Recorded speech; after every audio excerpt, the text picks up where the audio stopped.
Les amis, on est dans un tuk-tuk en direction de la frontière Éthiopie-Kenya. On est deux Européens. En théorie, la frontière, tout le monde nous a dit qu'elle s'était fermée. Après plus de 3 semaines passées en Éthiopie, il était temps de revenir au plan initial, qui était de descendre jusqu'en Tanzanie via le Kenya. Ceci impliquait donc de passer la frontière Éthiopie-Kenya, puis la frontière Kenya-Tanzanie.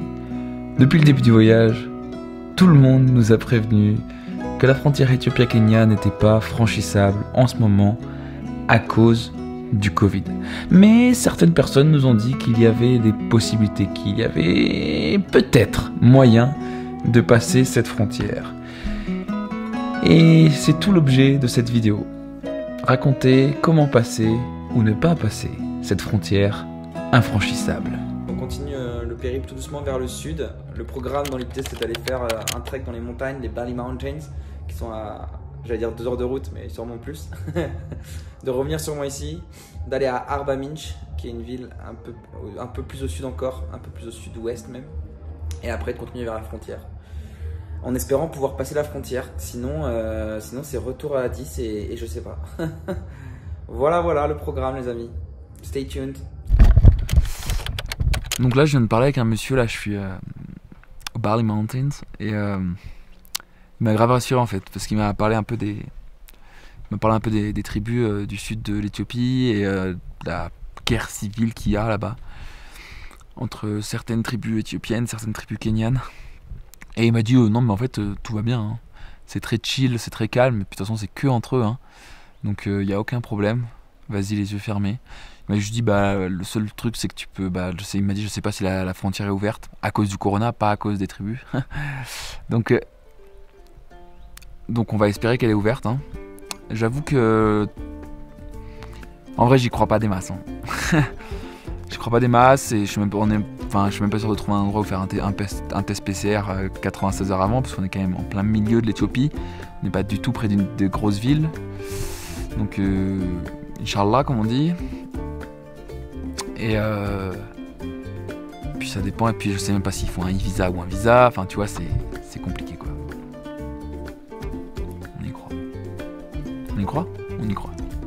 Sinon on trouvera autre chose, hein. Après avoir tergiversé pendant de nombreuses semaines, il était temps de prendre la route. Au programme, un bus de plus de 10 heures depuis Hawassa jusqu'à la ville de Moyale. Moyale, la ville frontière entre l'Éthiopie et le Kenya. Le bus arrivant environ vers 15 heures, nous avions toute l'après-midi pour essayer de passer avant de devoir trouver un endroit où passer la nuit.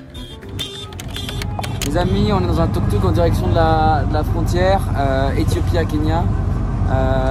On est deux Européens. En théorie, la frontière, tout le monde nous a dit qu'elle s'était fermée.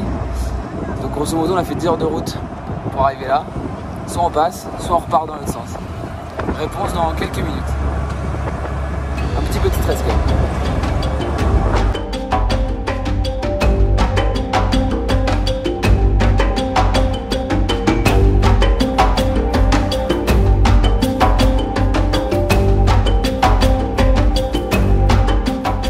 Nous voilà à la frontière, au poste frontière éthiopien plus précisément. Il est temps de négocier, de demander, d'essayer, de tenter, de voir ce qui est faisable pour pouvoir passer de l'autre côté de ce fameux poste frontière, pour pouvoir aller voir nos voisins kenyans. Putain, c'est pas compliqué, il a juste à nous tamponner le passeport dehors et ensuite on passe au Kenya et nous tamponne. Plus de 3 heures à discuter avec de nombreuses personnes, avec le chef du chef du chef du chef, pour, au final... Bon, grosse déception, on n'est pas passé. C'est fermé de chez fermé apparemment. Tant pis hein, plan B ou plan C ou plan D. Ça fait chiant en vrai parce qu'on a passé 3 heures à argumenter, on pensait vraiment qu'il y avait des ouvertures. Mais en fait rien du tout. Ils voulaient rien entendre. Sachant que si tu passais la barrière éthiopienne, après au Kenya c'est bon quoi.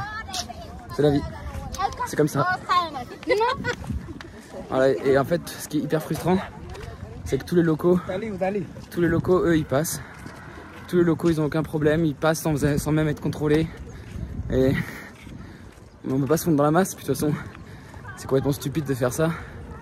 Mais bon voilà, ça fait chier en vrai. Ça fait chier mais c'est la vie. Je vais sûrement débriefer plus tard à l'hôtel. Mais là j'ai un peu le seum d'avoir fait tout ce chemin pour ça. Après ça reste une expérience et ça reste une histoire à raconter. On est là hein. J'enregistre cette voix off au moment où je monte cette vidéo, soit plusieurs semaines après cette aventure.